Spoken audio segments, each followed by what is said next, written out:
أعوذ بالله من الشيطان الرجيم. بسم الله الرحمن الرحيم.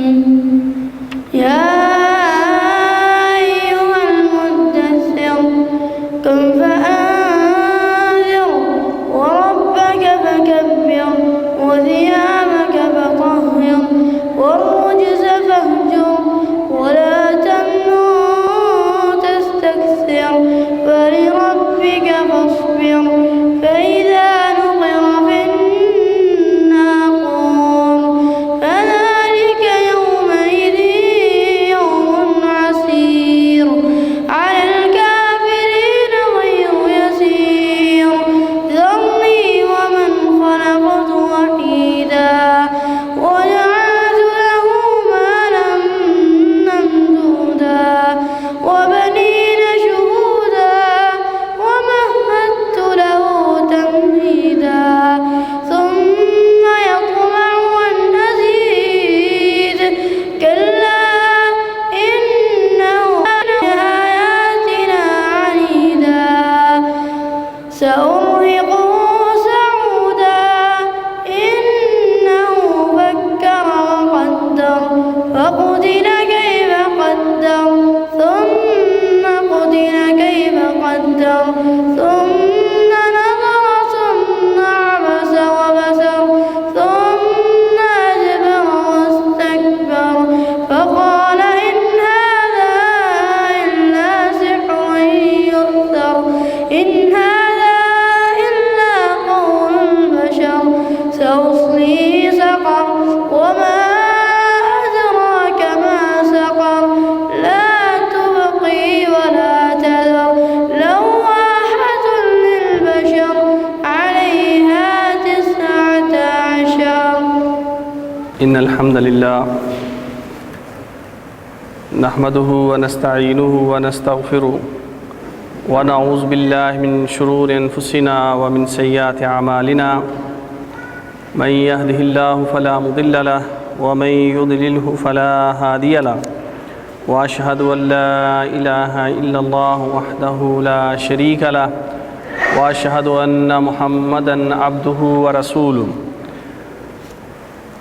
أما بعد فإن خير الحديث كتاب الله وخير الهدي هدي محمد صلى الله عليه وسلم وشر الأمور محدثاتها وكل محدثة بدعة وكل بدعة ضلالة وكل ضلالة في النار.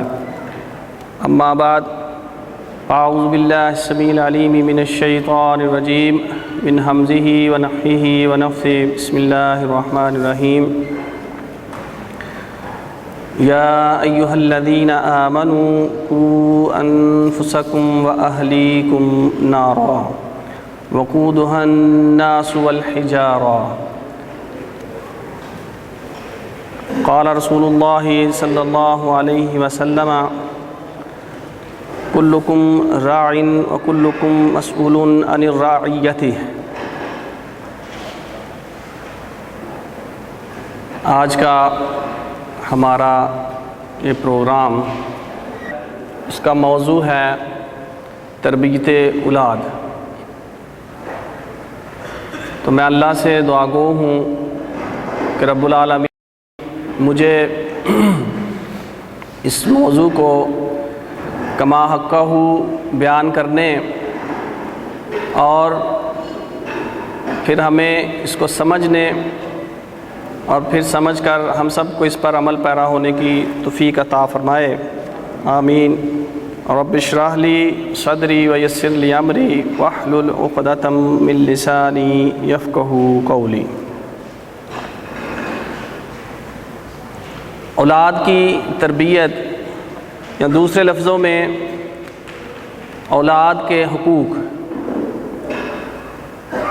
عام طور پر والدین کے حقوق تو ہم سنتے رہتے ہیں، ہمارے سامنے اکثر و بیشتر بیان ہوتے ہیں اور اس پر بہت سا لٹریچر بھی ہمیں ملتا ہے، لیکن اولاد کی تربیت کے حوالے سے بہت کم بیانات ہوتے ہیں، دروس ہوتے ہیں، اور اس کے متعلق ہمیں لٹریچر بھی بمشکل ہی مل پاتا ہے، حالانکہ یہ انتہائی اہم مسئلہ ہے، کیونکہ اولاد کی اگر تربیت صحیح نہج پر ہوگی تو پھر ہی ایک ایسی نسل، ایک ایسی قوم سامنے آئے گی کہ جس نے کل اس امت کی بھاگ دوڑ سنبھالنا ہے، اور اگر اس کی تربیت اسلامی خطوط پر نہ کی گئی تو پھر اس میں بگاڑ ہے، معاشرے میں، ملک میں، زمین میں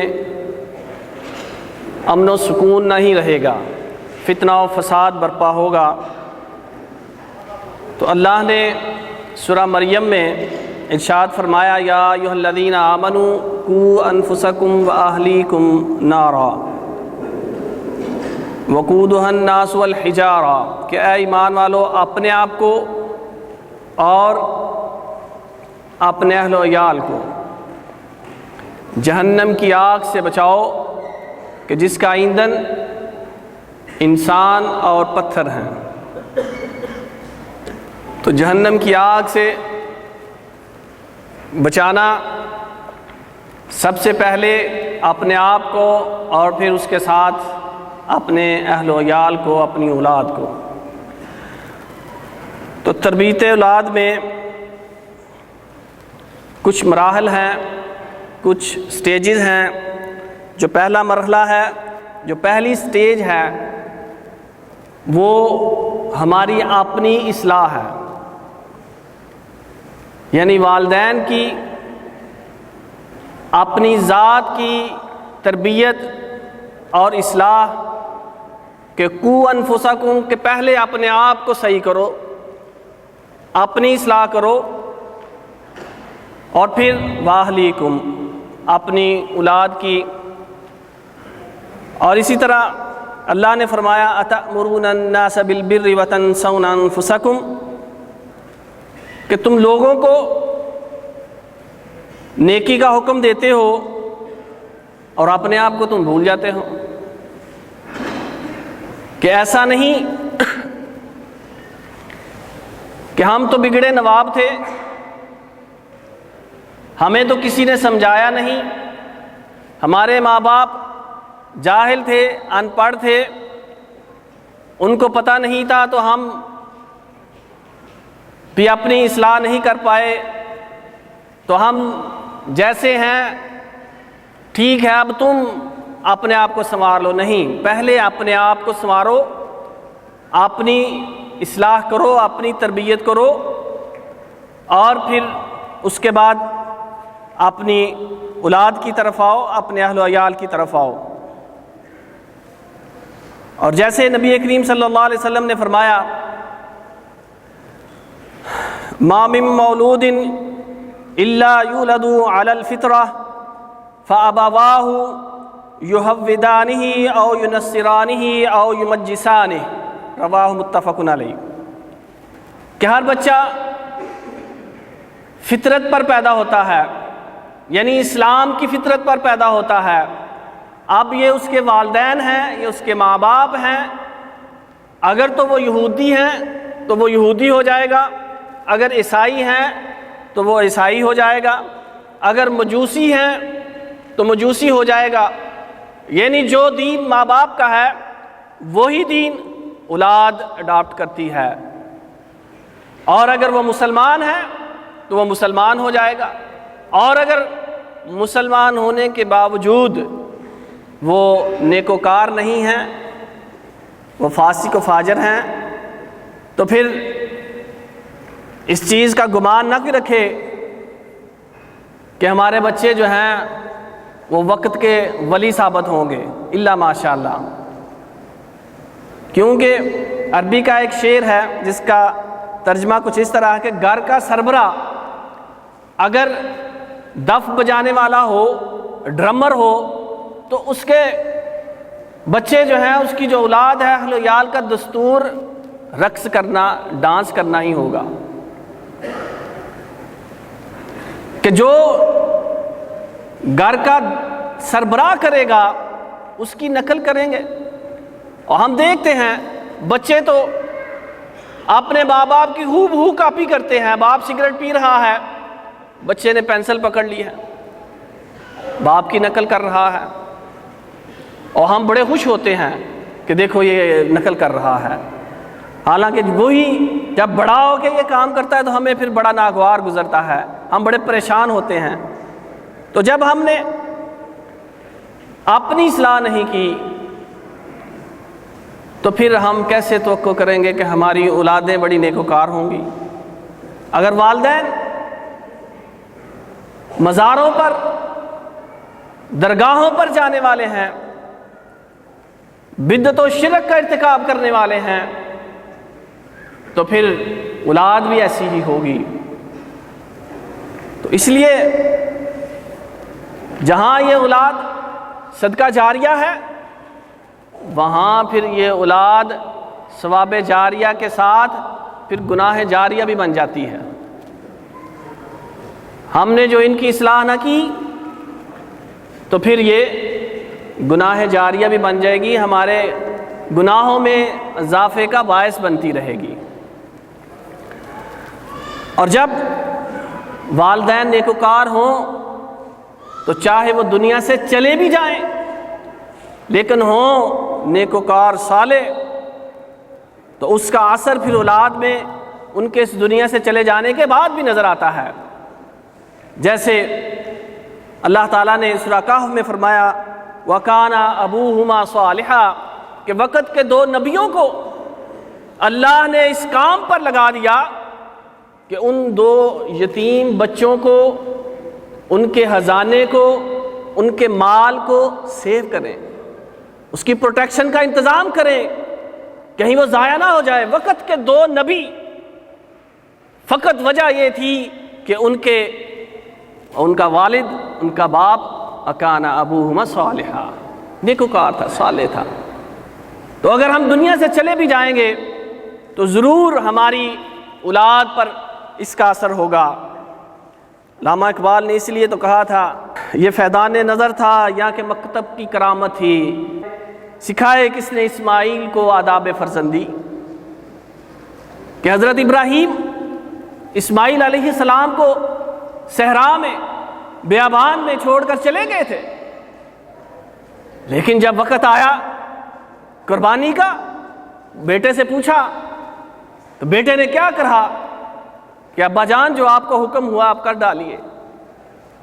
باپ دور ہے، تربیت نہیں کر پایا لیکن نیکوکار ہے، تو اولاد میں بھی اثر ہوگا۔ اور اسی طرح اگر ہم گناہگار ہوئے تو ہمارے جانے کے بعد ہماری اولاد بھی نیکوکار ہونا مشکل ہے۔ اب آئیے اولاد کی تربیت کی طرف کہ ڈائریکٹ ان کی تربیت کا نقطہ آغاز کیا ہے۔ تو اولاد کی تربیت کا جو نقطہ آغاز ہے وہ نکاح ہے۔ اکثر یہ لوگ سمجھتے ہیں، دیندار جو لوگ ہیں، صوم و صلات کے پابند، وہ سمجھتے ہیں کہ جب بچہ 7 سال کا ہو جائے اس حدیث کے مطابق کہ اس کو پھر نماز سکھاؤ، جب 10 سال کا ہو جائے پھر اس کو مارو، نماز نہیں پڑھتا، تو یہاں سے اس کی تربیت شروع ہوتی ہے۔ حالانکہ یہ نقطہ نظر ٹھیک نہیں ہے، اور جو دین سے دور ہیں وہ تو بالکل ہی جب بچہ بالغ ہوتا ہے تب ان کو فکر پڑتی ہے کہ اب بچے کی اصلاح کیسے ہو، بچے کی تربیت کیسے ہو۔ حالانکہ جب وہ بالغ ہو جاتا ہے تو تقریباً اس کی تربیت کے جو مراحل ہیں وہ اختتام پذیر ہو رہے ہوتے ہیں، وہ آخری سٹیجز پر ہوتا ہے کہ جب اس کی تربیت کرنی ہوتی ہے۔ تو پھر اسلام نے نکاح کو سب سے پہلے اس تربیت کا، آنے والی نسل کی تربیت کا نقطہ آغاز نکاح کو رکھا۔ وہ کیسے؟ نبی کریم صلی اللہ علیہ وسلم نے فرمایا اذا تزوج العبد فقد کمل نصف الدین فلیتق اللہ فی نصف الباقی، کہ جب کوئی بندہ نکاح کرتا ہے، شادی کرتا ہے، تو وہ اپنے آدھے دین کو مکمل کر لیتا ہے۔ تو اب جو اس کا باقی آدھا دین ہے، اس کے متعلق اسے اللہ سے ڈرنا چاہیے کہ شادی آدھا دین ہے، آدھا دین اس سے مکمل ہوتا ہے۔ تو گویا جس نے شادی نہیں کی اس کا بھی آدھا دین ادھورا ہے۔ تو دین نکاح سے مکمل ہوتا ہے۔ فرمایا کہ اے نوجوانوں، جو تم میں نکاح کی، شادی کی استطاعت رکھتے ہیں وہ شادی کریں۔ کیوں؟ اس لیے کہ یہ نگاہوں کو نیچا کرتا ہے اور بدکاری سے بچاتا ہے۔ اور اسی طرح اللہ نے 3 بندوں کی مدد کا ذمہ اپنے اوپر لے لیا، ان میں سے ایک وہ ہے کہ جو بدکاری سے بچنے کے لیے نکاح کرتا ہے۔ حضرت علی کو نبی کریم صلی اللہ علیہ وسلم نے فرمایا تھا کہ 3 چیزوں میں تاخیر نہ کرو، جلدی کرو۔ ان میں سے ایک چیز یہ ہے کہ جب اولاد جوان ہو جائے تو پھر اس کی شادی کر دو، اس کا نکاح کر دو۔ اور اسی طرح ایک دوسری روایت میں فیضا بالغ 16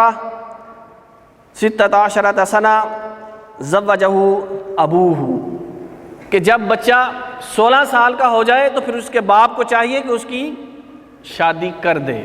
تو اسلام نے جہاں اس نکاح کے ذریعے معاشرے کو بے حیائی اور فحاشی سے بچایا ہے، وہیں آنے والی نسل کی اصلاح اور تربیت بھی اسی نکاح سے کرتا ہے کہ جب 2 ایسے انسان اکٹھے ہوں گے کہ جن کے ذریعے ایک نسل وجود میں آنی ہے تو وہ کیسے ہونے چاہیے۔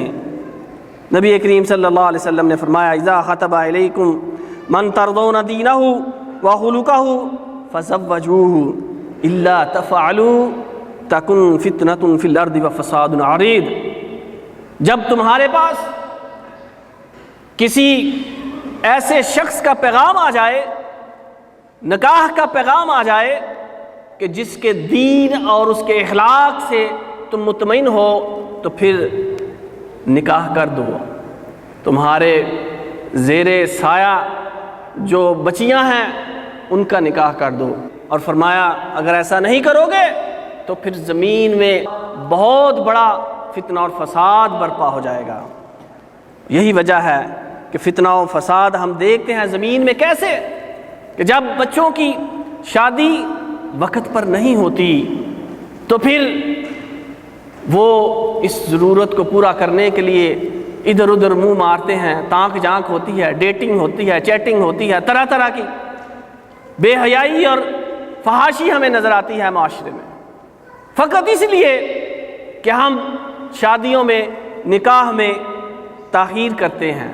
اور ایک اور ہمارے ہاں غلط کانسیپٹ ہے کہ یہ نکاح کا پیغام اگر آ سکتا ہے تو صرف اور صرف مرد کی طرف سے یا لڑکے کی طرف سے، لڑکے والوں کی طرف سے، لڑکی والے کسی کو نہیں کہہ سکتے، یہ ان کی عزت بستی کا مسئلہ ہے۔ نہیں، ایسا نہیں ہے۔ صحابہ اکرام نے یہ پیغام دیے، عورتوں نے نبی کریم صلی اللہ علیہ وسلم کو کس کا سب سے پہلے پیغام گیا؟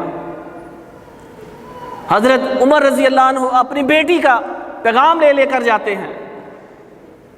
ایسا نہیں ہے کہ اس میں ہماری کوئی ناک کٹ جائے گی، نہیں، لڑکی والے بھی لڑکے والوں کو پیغام دے کر پوچھ سکتے ہیں، ہاں بھائی ہماری بیٹی جوان ہے، کیا خیال ہے آپ کا؟ تو یہ، اور پھر اس کے بعد نبی کریم صلی اللہ علیہ وسلم نے باپ کے بعد ماں کا فرمایا تنکح المرأۃ لأربع لمالها ولحسبها ولجمالها ولدینها فاظفر بذات الدین تربت یداک، کہ ایک عورت سے 4 چیزوں کی بنا پر نکاح ہوتا ہے، شادی ہوتی ہے۔ 4 اسباب ہیں، 4 چیزیں ہیں جن کی وجہ سے کسی عورت کے ساتھ شادی کی جاتی ہے۔ پہلی کیا چیز ہے؟ لمالہا، اس کے مال، کہ وہ بڑی مالدار ہے، بڑا اس کے پاس مال و دولت ہے، تو اس سے جو ہے وہ نکاح کیا جائے۔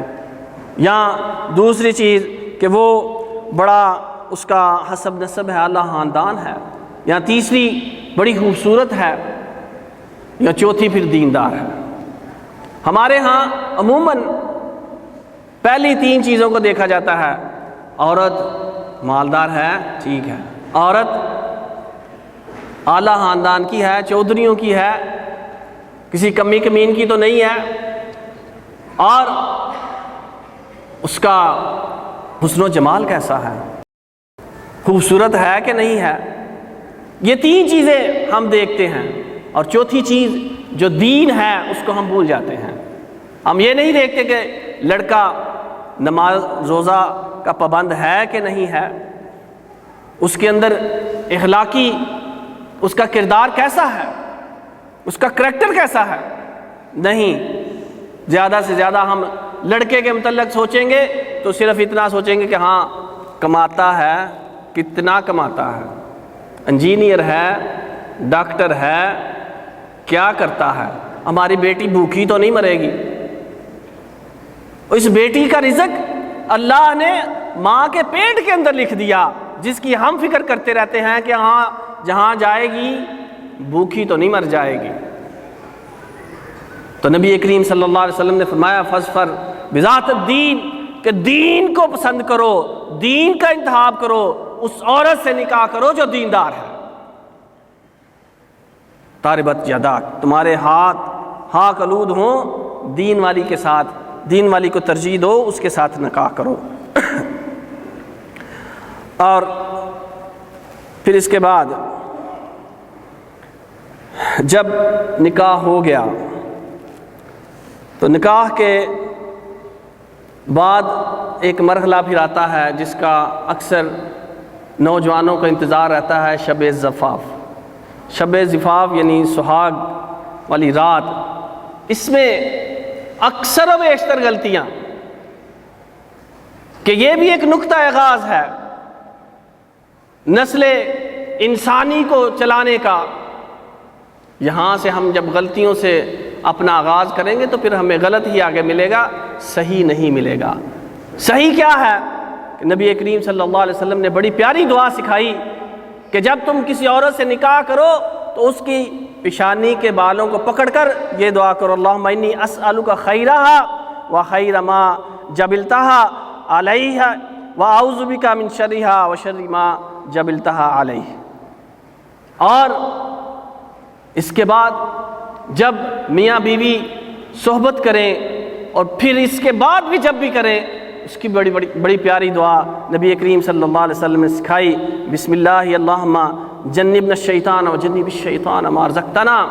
اور پھر فرمایا اس کے نتیجے میں، یہ دعائیں پڑھ لینے کے نتیجے میں جو اولاد ہوگی، لم یضرہ الشیطان، پھر اس کو شیطان جو ہے نقصان نہیں پہنچا سکتا۔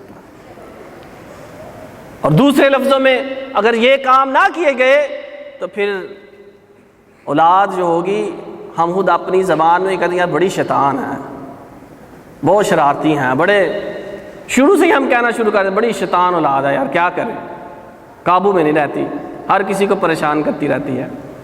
تو یہ نقطہ آغاز، اور وقت چونکہ بہت کم ہے، موضوع میرا بڑا طویل ہے، اور شیخ صاحب بھی تشریف لا گئے ہیں، تو ابھی تو یہ میں نے آغاز کیا ہے، انشاءاللہ کچھ چیزیں اور بیان کرتا ہوں، کبھی پھر موقع ملا تو باقی بھی۔ اس کے بعد اب اللہ نے امید ٹھہرا دی، حمل ٹھہر گیا، اب کیا کرنا چاہیے؟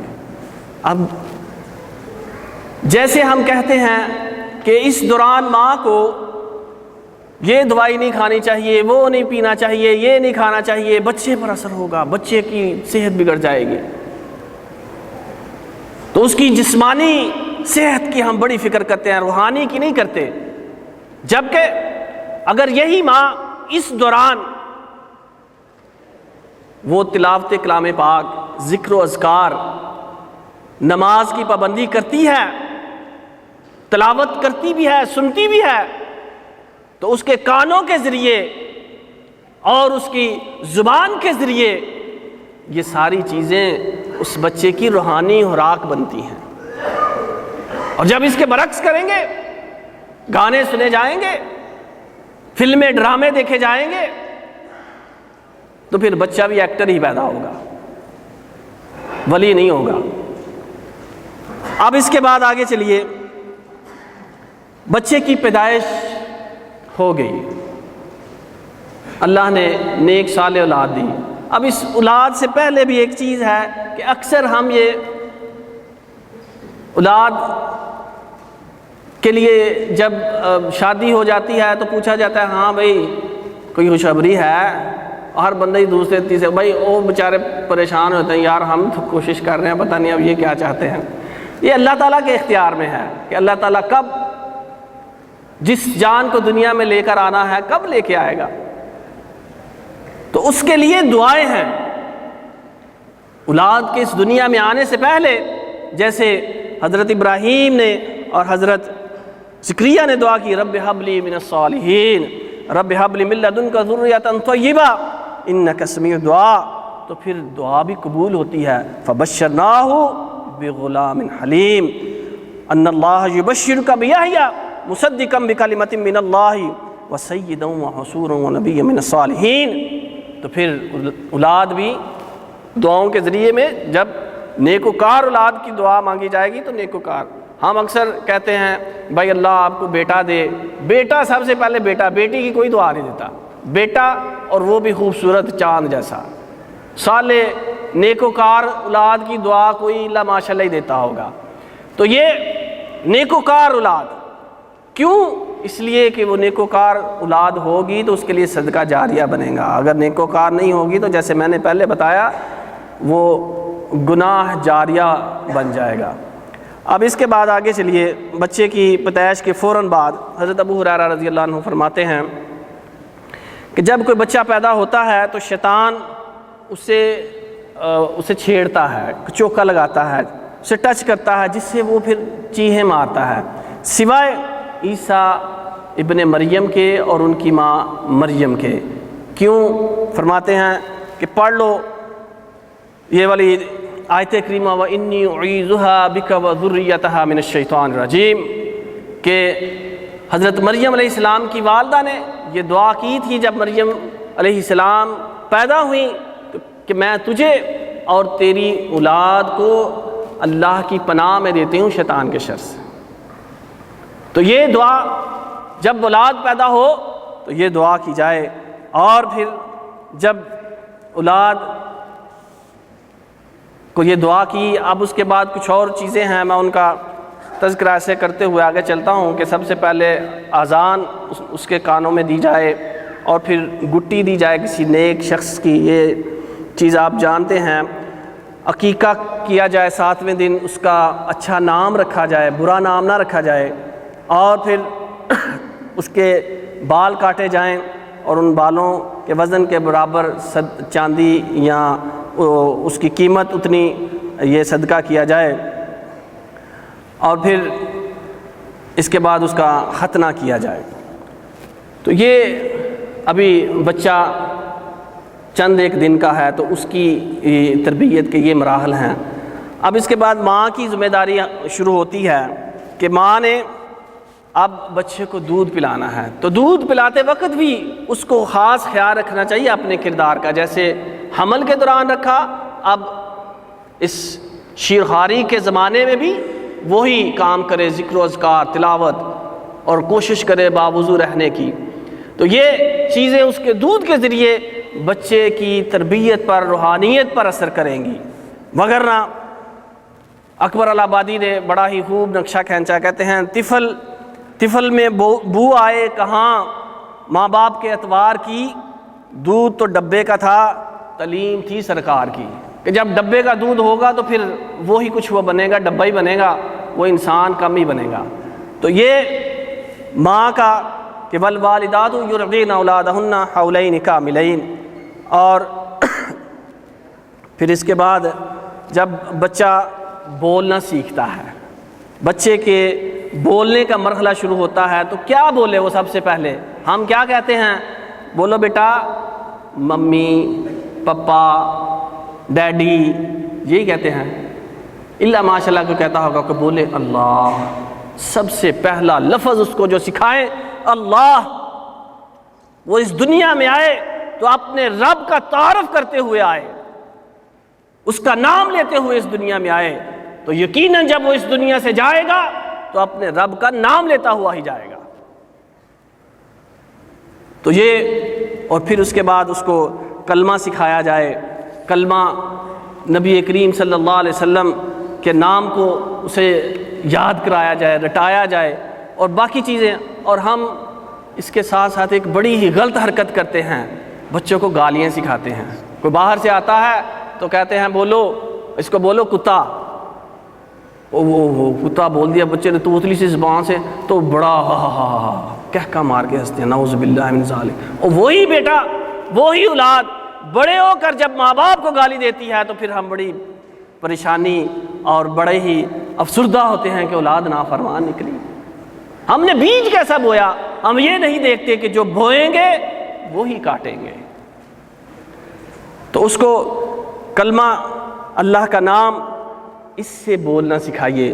باقی چیزیں وہ سیکھتا رہے گا، وہ کوئی مشکل چیزیں نہیں ہیں، وہ آ جائیں گی اس کی زبان پر، سب سے پہلے یہ چیز۔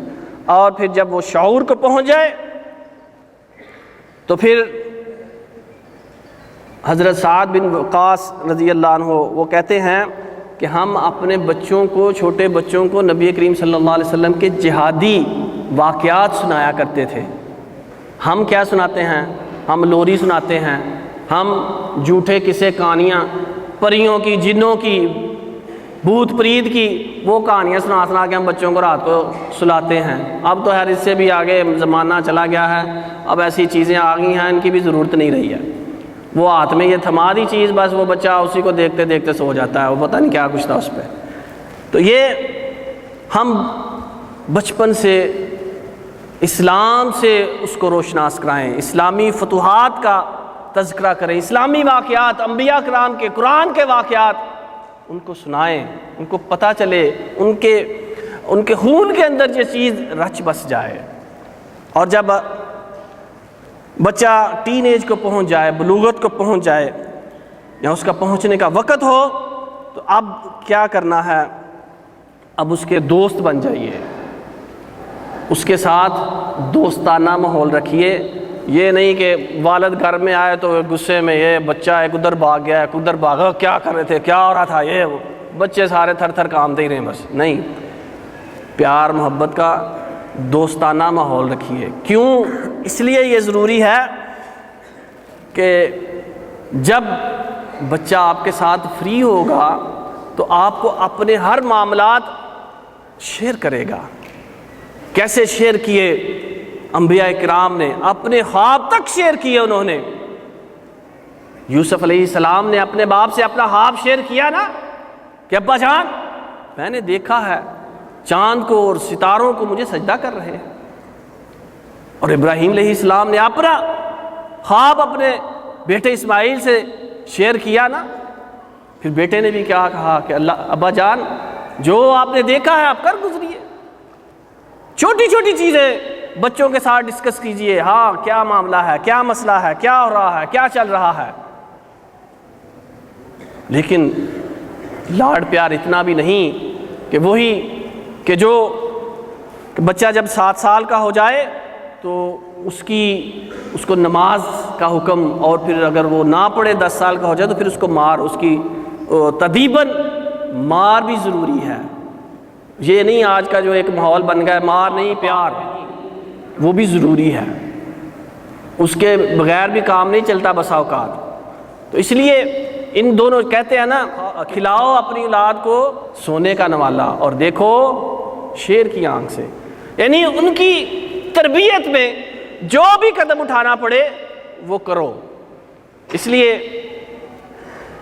اس کے بعد کچھ چیزیں ایسی ہیں کہ پھر والدین اپنی اولاد کے سامنے ہم ایک دوسرے کے ساتھ الجھا نہ کریں، جھگڑے نہ، کہ بچے کی تو تربیت ہم کر رہے ہیں، لیکن آپس میں جو ہم ایک دوسرے کے ساتھ آئے دن ہم نے گھر کا ماحول ایسا بنا رکھا ہے، ٹینشن کا، لڑائی جھگڑے کا، بیوی خاوند سے خفا، خاوند بیوی سے، تو بچے جب یہ چیزیں دیکھیں گے اور ان کے سامنے ہم جھوٹ سے بھی پرہیز کریں، غیبت سے بھی پرہیز کریں، اور ان ساری قباحتوں سے، اور جھوٹ، نبی کریم صلی اللہ علیہ وسلم نے، بس 2-3 چیزیں شیخ صاحب بس اجازت دیں مجھے، کہ وہ اس ماں کو کہ جس نے بیٹے کو بلایا کہ ادھر آؤ میں تجھے چیز دوں گی، تو آپ صلی اللہ علیہ وسلم نے پوچھا تمہارے پاس اس کو دینے کے لیے کچھ ہے؟ کہا ہاں کھجور ہے۔ فرمایا اگر تم نہ کچھ دیتی تو یہ تمہارا جھوٹ لکھا جاتا، اور ہم بڑے دڑلے سے کہہ دیتے ہیں فون، اب بیٹا کہہ دو ابا گھر پہ نہیں ہے، اب بس ہو رہے ہیں، جھوٹ ہم خود سکھاتے ہیں، اور پھر ہم کہتے ہیں کہ بیٹا پتہ نہیں ساری رات کہاں رہتا ہے، غائب رہتا ہے، اور آپ کہتا ہے جی میں اسٹڈی کر رہا تھا اپنے دوست کے ہاں، تو وہ جھوٹ نہیں بولے گا تو اور کیا کرے گا؟ تو یہ چیزیں ہیں کہ ہمیں ان کا خیال رکھنا چاہیے، اور اس کے ساتھ ہی بچوں کے دل میں اللہ کا خوف، اس کی خشیت اور اس کی محبت، اس کے نبی کی محبت ان کے دلوں میں رچا بسا دیجیے۔ ہم بچہ جب تھوڑا بڑا ہوتا ہے تو بھوت، وہ بچہ ڈر گیا، وہ بچہ نہیں ڈر رہا، وہ بھوت بولو آ گیا، بچہ ڈر گیا۔ اللہ کا ڈر ڈالو اس کے ذہن میں، اللہ سے ڈرے، کسی اور سے نہ ڈرے، اور پھر ساری عمر بچہ ڈرتا ہی رہتا ہے، ذرا سا اندھیرا ہو گیا بچے نے چیخیں مارنی شروع کر دی، نہیں، اس کو اللہ کا ڈر اس کے دل میں ڈالیے کہ اگر تم نے یہ کام کیا تو اللہ کی پکڑ آئے گی، اللہ تجھے پکڑ لے گا، اللہ تجھے عذاب دے گا، اللہ تجھے آگ میں پھینک دے گا۔ اس کے دل میں اللہ کا خوف ڈالیے۔ اور نبی کریم صلی اللہ علیہ وسلم نے حضرت عبداللہ بن عباس کو ایک دن آپ کے پیچھے سوار تھے رضی اللہ عنہما، تو کہا بیٹا اللہ کو یاد رکھ، اللہ تجھے یاد رکھے گا، اللہ کے احکامات کو نہ بھول، اس کی نافرمانی نہ کر، اس نے جو حکم دیا ہے وہ بجا لا، تو پھر تو اللہ کو ہر مشکل وقت میں اپنے سامنے پائے گا۔ اور جب تو سوال کر تو فقط اللہ سے سوال کر، کسی دوسرے کے آگے ہاتھ مت پھیلا، اور جب تو مدد مانگ تو اللہ سے مدد مانگ، کسی اور سے مدد نہ مانگ۔ اور یاد رکھ، ساری کی ساری دنیا اگر تجھے کوئی نفع پہنچانا چاہے تو کوئی نفع نہیں پہنچا سکتے سوائے اتنا کہ جتنا تیرے مقدر دیا گیا، اور ساری دنیا، سارے لوگ مل کر تجھے کوئی نقصان پہنچانا چاہیں تو اتنا نقصان، ذرہ بر نقصان نہیں پہنچا سکتے سوائے اس کے کہ جتنا تیرے مقدر میں لکھ دیا گیا ہے۔ اور فرمایا کہ کلمے روک دی گئی ہیں، سیاہیاں خشک ہو گئی ہیں، یعنی تقدیر لکھ دی گئی ہے، اب تقدیر نئی نہیں لکھی جائے گی، جو تیرے مقدر میں لکھا جا چکا وہی ملے گا۔ بچے کا عقیدہ راسخ کیجئے کہ اللہ ہی دینے والا، اس سے ہی مانگو، اور کوئی نقصان نہیں پہنچا سکتا، یہ پیر، یہ فقیر، یہ کوئی نقصان نہیں پہنچا سکتے، ان سے خوف کھانے کی یا ان سے مدد مانگنے کی ضرورت نہیں ہے، اس رب سے مانگو، وہی دیتا ہے، وہی عطا کرے گا۔ تو یہ بچے کی اس طرح، اس کے بعد اس کو گفتگو کے آداب سکھائیے، گالی گلوچ سے اس کو بچائیے، اور خصوصاً کفار کی مشابہت سے بچائیے۔ آج یہ بڑا المیہ ہے کہ جیسے ہی یہ زمین اس میڈیا کی وجہ سے گلوبل ولیج بنتی جا رہی ہے، ویسے ہی مغرب کی جو فحاشی ہے، وہاں کا جو فیشن ہے ہمارے اندر صلاحیت کرتا چلا جا رہا ہے۔ دیکھتے ہیں بچوں کے لباس کو، بچوں کی کٹنگ کو دیکھ لیں تو پھر کیا ہوگا اس کا نتیجہ؟ بس اوقات ایسا منظر بھی دیکھنے میں آتا ہے کہ ماں، اس نے بڑا پردے کی پابندی کی ہوئی ہے، چہرہ بھی ڈانپا ہوا ہے، اس کے ہاتھ بھی گلوز پہ ہیں، پاؤں تک کوئی آنکھ کا بال تک نظر نہیں آ رہا، لیکن بچی اس کے ساتھ انگلی لگی ہوئی ہے، اس نے سکرٹ پہنی ہوئی ہے، اس نے مؤثر سا لباس پہنا ہوا ہے۔ یہ کیا سکھایا جا رہا ہے؟ آپ خود تو اس پہ عمل کر رہے ہو، لیکن بچے کو کیا چیز دے رہے ہو؟ بچپن سے اس کو پردے کا عادی بنائیے، بچیوں کو پردے کا عادی بنائیے، پردہ ان کو کرنا سکھائیے، پورا ڈھیلا ڈالا کھلا لباس ان کو پہنائیے۔ اور اسی طرح بچوں کا بھی حال ہے، بچپن سے ہی اب جناب اس کی سالگرہ ہے، کیک کاٹا جا رہا ہے، اب جناب اس کو انگوٹھی پہنائی جا رہے، سونے کی انگوٹھی، بچے کو، لڑکے کو، یہ بچہ ہے کیا ہے، بچہ کر کے ہم نقصان اپنا کرتے جا رہے ہیں، اپنی آخرت برباد کرتے جا رہے ہیں۔ تو یہ اس کے علاوہ اور بھی بہت ساری چیزیں تھیں، بس ایک چیز بیان کر کے میں بات کو ختم کرتا ہوں، کافی ٹائم ہو گیا، کہ آج کا جو میڈیا ہے اس سے بچوں کو جیسے بھی ہو بچا لیں، کیونکہ اس کا سب سے پہلا ہدف اور اٹیک جو ہے ہماری نسل نو پر ہے، بچوں پر ہے۔ آپ کوئی کمرشل دیکھ لیں، والدین کی نافرمانی سکھاتی ہوئی، کوئی بھی کمرشل دیکھ رہے ہیں اس کے اندر عجیب طرح کا لباس ہے، بچوں کو مادر پدر آزاد کیا جا رہا ہے۔